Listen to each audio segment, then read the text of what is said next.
Welcome back. Today let's discuss about Procrastination. Procrastinated and unprocrastinated. Procrastination. after posting the first video on this channel, I have been procrastinating a lot to make another one.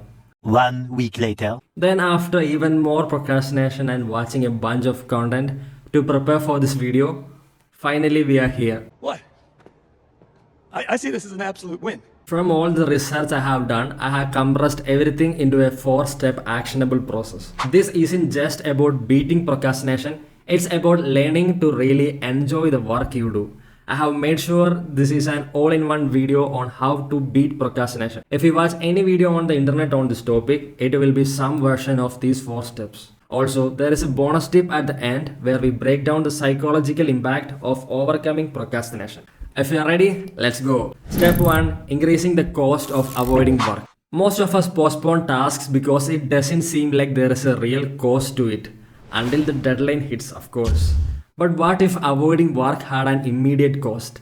Let's explore some ways to raise the stakes and make procrastination more painful than the task itself. Let me ask you a question to you. If I gave you 100 rupees every time you finished a task, you would probably complete all your pending work, right? Let's flip that. Every time you avoid a task, you would put 100 rupees into a piggy bank or something similar. This way, procrastinating costs you money. Or you can restrict yourself from enjoying your favorite snack or hanging out with friends until the task is done.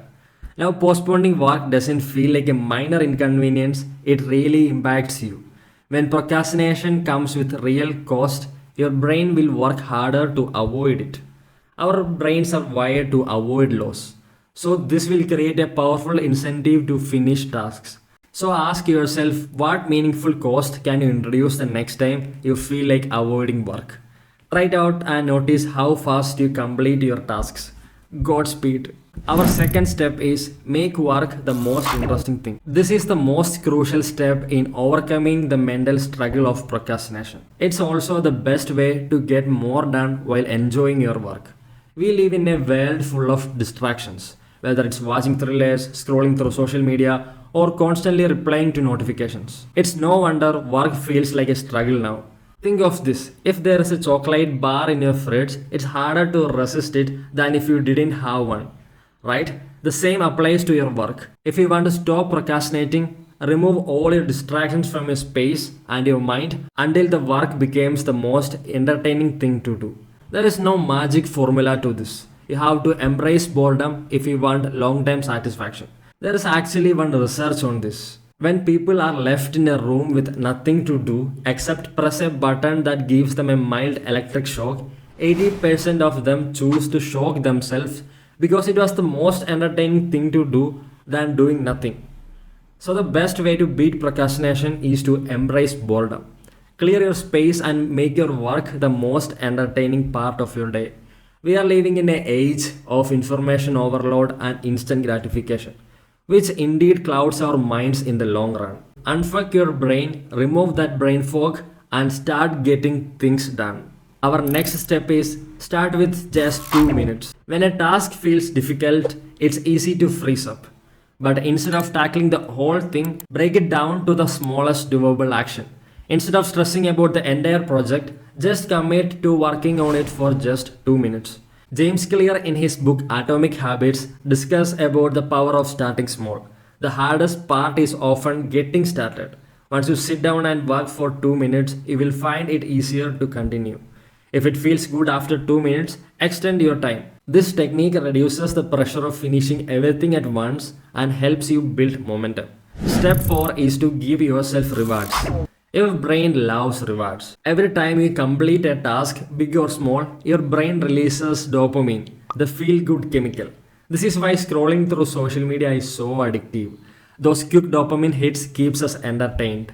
If you are someone who procrastinates a lot, try rewarding yourself even for completing small tasks. After finishing a section of your work, treat yourself with something enjoyable like giving yourself a snack, a break, or a quick activity.